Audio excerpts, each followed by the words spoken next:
Então eu queria que você fosse um pouco para frente para falar assim, como é que é o contato com os índios isolados? Como é que foi o contato com os flecheiros? Assim? Porque deve ser um negócio... Eu não fiz contato. Não fez contato, não teve contato. Não, eu não Só demarcou onde que eles estavam.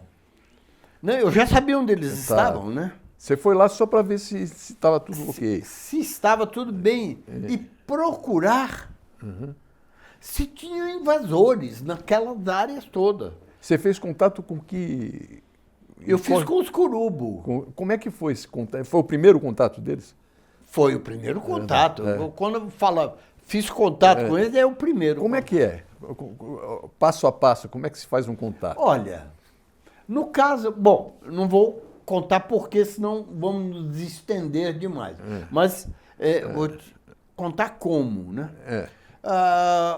Nas frentes de contato, você cria, de um modo geral, você se põe num lugar onde você sabe que é de passagem, que eles vão passar. Você não sabe quando, mas sabe que alguém vai passar por ali e vai te ver. Na medida que ele descobre você naquele local, ele começa a frequentar, vem te olhar. Mas você não vê eles, nunca vê. Então, bom, eles já estão próximos. Você cria o que nós chamamos de tapiri de brinde. O tapiri de brinde é uma pequena casinha que você faz, de palha assim, alta. Embaixo tem uma mesa que você faz também com as madeiras da região. E ali você deposita brindes para os índios. A tal de miçanga que leva, um espelhinho, etc. Isso não se leva mais há muitos anos e eu nunca usei essas coisas. Eu uso coisas que são importantes para ele. Faca, facão, machado. E depois eles começam a pedir panela também. Enfim, você faz aquele tapiri. São presentes. O presente... Uma curiosidade, quem inventou isso? De onde veio isso? Mas olha só, você viu aquela figura que tem, é um quadro pintado da primeira... Não da primeira missa. Quando os portugueses chegam, tem vários quadros de concepção. Sempre tem um com um espelhinho, com uma faquinha na mão. É uma troca. E os índios, o que as pessoas não sabem, que eles retribuem. Não é que você dá e ele leva e vai embora. Não, ele te paga aquilo. Te dá uma pena, te dá alguma coisa dele para você. Entende? Então você faz o tapiri de brinde. Porque esse o dar é uma figura mundial. Quando você dá um presente para alguém, de um modo geral... Não sendo um presente de grego, que normalmente tem mal intenção, se não for de grego, o presente sempre tem a conotação de boas relações, de querer fazer amizade, de consideração, respeito, alguma coisa assim. Então, esse dá. E isso existe no meio dos índios. Independente, nós fazemos entre eles, dão presente, trocam presente. Enfim, você faz esse tapiri de brinde e deposita os presentes. Esse tapiri de brinde, ele funciona como um termômetro das relações. Quando o índio encontrar pela primeira vez esse tapiri de brinde, vamos dizer que ele chegou, tem índio, vai e quebra tudo com a burduna. Pá, pá, pá. Aí você vai no dia seguinte e fala... Ixi. Tá bravo, tá difícil. Ele não está aceitando nem a nossa presença. Não aceitou os brindes e não quer a nossa presença aqui. Aí você começa a tomar mais cuidados e ver o que vai fazer. Se ele... Isso aconteceu nessa expedição? Já, nessa nossa, não. Não, de Quebrada não. Ele leva os brindes. Aí você vai no dia seguinte, levaram o brinde, ó. Estão nos aceitando por aqui. Depois tem a terceira coisa, que é o quê? Ele leva os brindes e deixa um presente para você. Deixa um jabuti, deixa um animalzinho pequeno, deixa um cocá, uma pulseira, ele deixa ali. Então tá ótimo. Então esse lugar, Taperi de Brinde, é o termômetro da relação. E eu faço, não sei os outros, no Taperi de Brinde, eu limpo a terra em volta para ficar só o chão, só a areia do chão. Amazônia, você tira aqueles gravetos que está por cima, embaixo é areia, meu amigo. Areia. Com raras exceções de mancha, de terra roxa, etc. Mas a maior parte é areia, é um solo frágil. Ele se alimenta das próprias árvores que caem, se desfazem, e auto se alimenta. Então, eu falava... Taperi de Brinde. Do Taperi de Brinde. Desculpe, de vez em quando a memória falha. Não, lógico. Eu falava do Taperi de Brinde e eu limpava bem a terra. Para quê? Porque no outro dia de manhã eu chegava com o meu pessoal, que você não pode ir sozinho, sempre vai, para olhar as marcas dos pés. Uhum. Quantas pessoas tiveram aqui? Você não vê os índios, você nunca vê eles. Eles veem você. Você está numa clareira limpa. Ele está dentro da selva, você não vê ele. Mas ele te vigia permanentemente. E quando são grupos aguerridos, ele espera o primeiro momento do descuido seu para te pegar. Para te atacar. E aí entra um problema sério. Quer dizer, você está cheio de boas intenções com um povo que espera o primeiro erro seu para te pegar. Você já foi atacado? Hã? Já foi atacado? Sim, meu pessoal, junto com eles, no Zarara, por exemplo. Mas de achar que o negócio podia ficar feio lá? Não, ficou feio. Eles atacaram a flecha entrou na boca do meu companheiro aqui, saiu no céu da boca, outra entrou aqui e a outra entrou na mão. Aqui varou aqui assim, a mão. Houveram ataques. E você? O Sobral, companheiro meu, depois do contato com os Curubo, ele foi morto. Ele foi morto com o cacete. Putz. Enfim, cada detalhe desse são histórias muitas que a gente teria. Mas a frente de contato, nós suspendemos isso, a visão. Não, mas a gente estava falando do contato, né? E como é que o índio te recebe na primeira vez, assim, que te vê, assim, passa a mão... No momento do contato. No momento do contato, Alguns, nem sempre é assim. Alguns vêm dar uma coisa para você ou pegar, você oferece uma faca. Assim. Uhum. E ele vem, estica o braço e se afasta o máximo possível de você. Tem outros que nem isso aceitam. Tem outros que pedem para você, joga no chão. Aí você põe, ele vai e pega, não vem em contato. Depois que ele faz o contato, aí começa uma outra sessão, muito interessante, onde você é bulinado, ele vem, abre o teu nariz, manda até abrir a boca, quer olhar aqui, enfia a mão nas suas partes íntimas, enfia a mão. Não, é homem mesmo, o cara tem aqui no meio das pernas aqui alguma coisa, entende?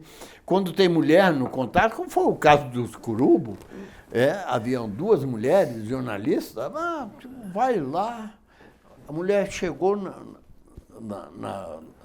na moça, enfiou a mão, viu que ela era uma mulher, chamou o marido dela. Enfia a mão, põe a mão aqui. Tá vendo? É uma mulher, porque tá todo mundo igual, de calça. Ninguém sabe quem é quem, eles não sabem distinguir ali, muitas vezes, homem, mulher, fica na dúvida, não é? As roupas, as coisas, tudo igual. Então, aí ele chama, vem cá, e põe a mão, enfia lá, bulina, pega nos seios. É muito, muito interessante. Às vezes tira. Já tiraram na minha frente, o índios tirou de brancas que estavam junto comigo a roupa. Tem os peitos. Aí fecha outra vez. Curiosidade mesmo. Eles estão acostumados a ver. O caso desse grupo de curubos, por exemplo, um grupo muito aguerrido, porque foi muito morto pelos brancos. Os brancos fizeram expedições ali, várias, matando o índio. A última que nós temos foi antes de nós chegarmos lá. Não sei que ano foi aquilo, meu Deus. Nos anos 70. E os brancos vão atrás, assim, eles vão atrás de madeira, vão atrás de ouro, vão atrás de um monte de coisa, né? Eles entram lá para tirar. Tirar, né? Tirar tudo, né? Ou madeira, ou peixe, ou caça. E aí mata. E aí os índios são um empecilho. Então, por exemplo, no Vale do Javari, esse grupo que eu fiz contato, depois eu chamei um médico nosso para ir só tirar chumbo do corpo que eles tinham. Tomaram chumbo do corpo. Chumbinho de caça. E eles tinham vários, nas costas, no rosto, no peito. Então, o médico ficou com nós, era um amigo meu, um médico alemão, que foi para lá e levou bisturi, todas as coisas, fazia para tirar, para você ver. E era um grupo pequeno. É um grupo pequeno, eles estão todos aí vivos. E muito perseguido. O que os brancos muitas vezes faziam? Porque esses brancos iam lá para caçar, pescar ou tirar madeira. Se expunham ali dentro. Os índios se sentem invadidos. Ou às vezes o índio chega, o índio tem muita necessidade, todos eles, mesmo estando isolado, já conhecem as nossas ferramentas. Porque faz muitos e muitos anos, ou eles encontram, ou então roubam dos que penetram lá dentro.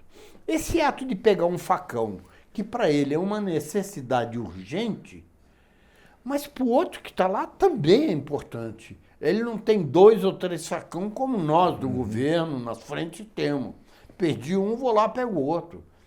O facão é entre os elementos. Eu acho que se você pegar o Ribeirinho e falar para ele, se você tiver que perder a sua espingarda ou o facão, o que você quer? Leva a espingarda.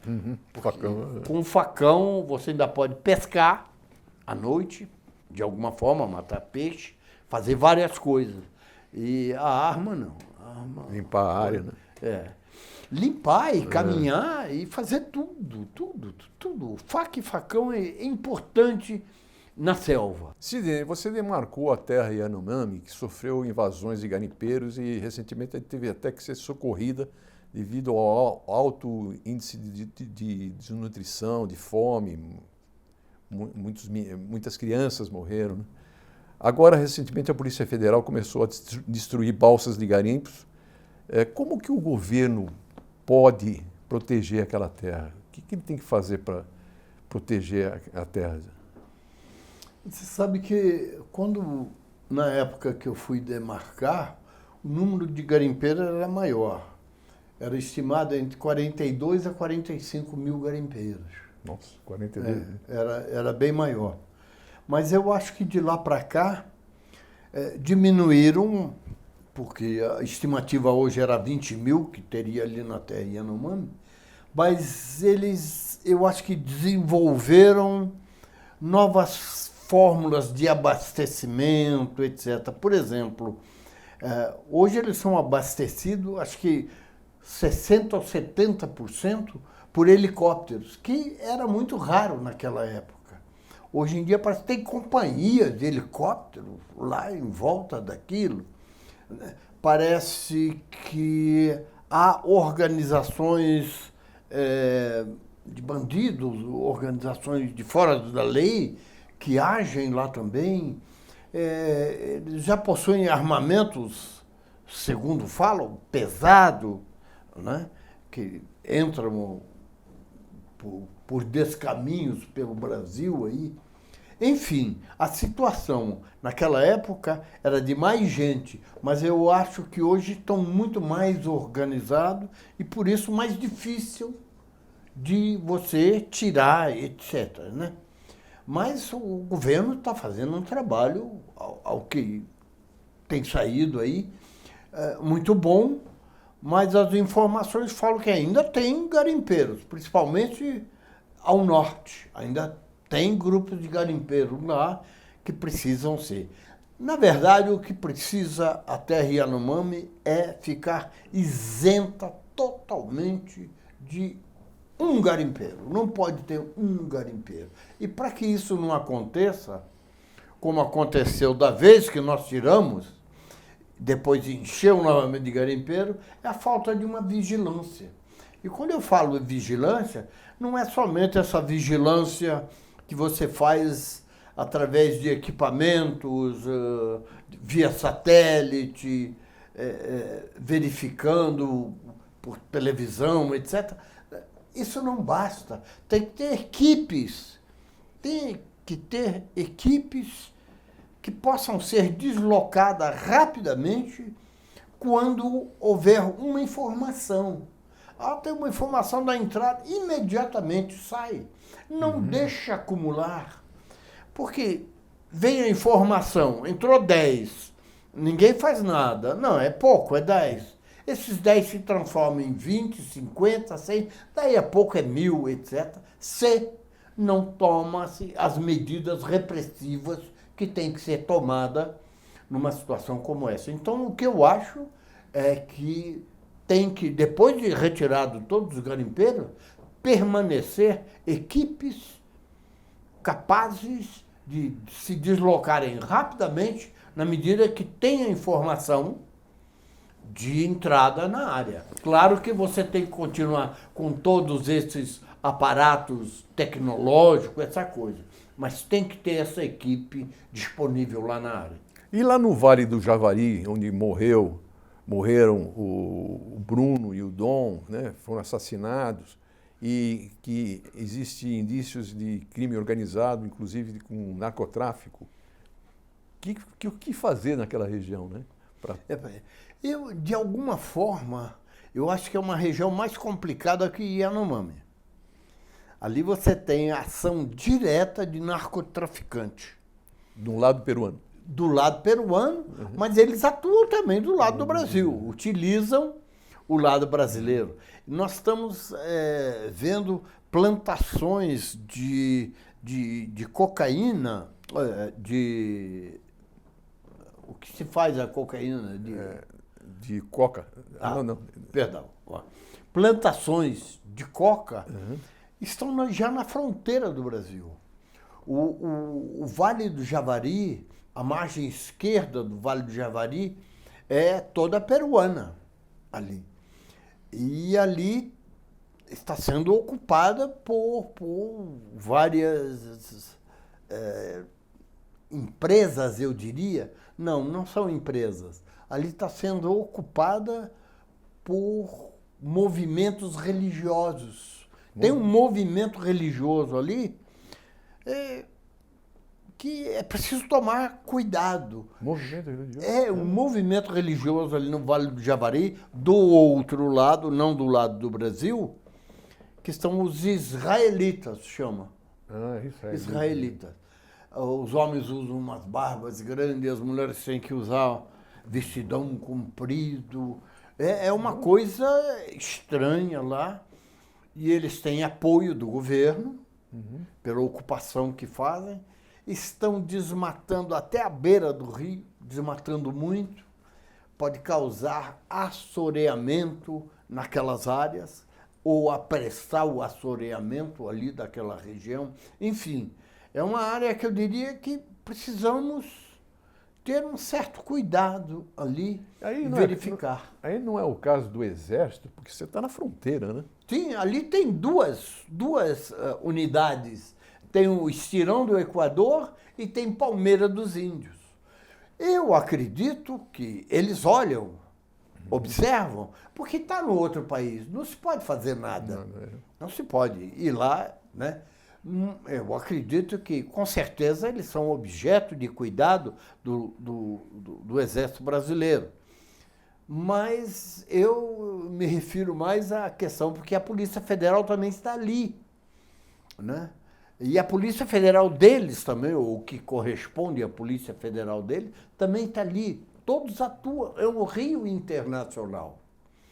E ali o tráfico é muito forte, tanto de madeira até hoje. Madeira desce. Se a madeira é tirada do lado do Brasil, lá em cima, e passa por lá de lá, você já não pode fazer mais nada. E lá é uma região demarcada, assim, em termos de terra indígena? Sim, uma região homologada homologada pelo presidente da República. Então tem que ter proteção, é uma área, né? do governo federal. Né? A propriedade da terra, das áreas indígenas, a propriedade é do governo. Os povos indígenas têm usufruto permanente, mas a propriedade é do governo. Daí porque é um bem do governo, o governo tem que cuidar desse bem. Então, tem que olhar com cuidado, principalmente essas áreas de fronteira.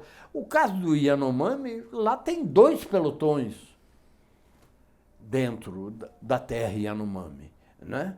E os Yanomami nunca foram uma ameaça para nós de forma nenhuma. Né? O governo Lula criou o Ministério dos Indígenas, né?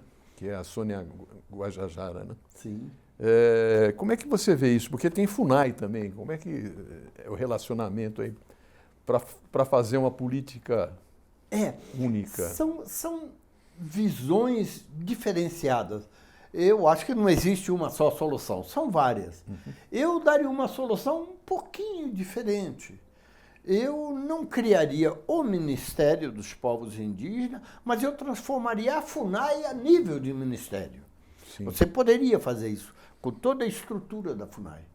Talvez isso fosse uma solução melhor, embora politicamente os índios gostam da figura do ministério. Não deixa de ser um avanço político para eles. Mas, efetivamente, na questão de demarcação de terras, a criação do ministério não é algo assim fundamental do Ministério dos Povos Indígenas. Politicamente tem as suas razões de ser, histórica, os índios gostam. Foi muito bom para o governo Lula, nacional e internacionalmente, tem esses aspectos. Mas eu diria que para a questão efetiva de demarcar, de cuidar da saúde dos povos indígenas, etc., e educação, não teria sido fundamental. Eu teria uma solução diferente, embora essa não seria a que eu não sou contra ela, mas não seria a que eu faria. Eu faria uma solução um pouco diferenciada. Há 2 anos atrás, eu tive em Campo Novo dos Parecis. Você conhece lá? Tem uma aldeia Pareci. Os Parecis, sei. E eu vi, eles estavam iniciando uma plantação de soja, né? Numa área, dentro da área deles, mas numa área que eles diziam que era uma área pequena, né? E que isso daria dinheiro para eles fazerem uma série de coisas, de tratar a população, né? Dar tratamento médico e tal. O que você acha disso? Porque a justificativa é que eles querem fazer o que eles querem fazer, entende? Não querem depender de... Eu diria para você o seguinte, que está na lei que o governo reconhece as terras indígenas para quê? Para o uso da cultura tradicional dos povos indígenas.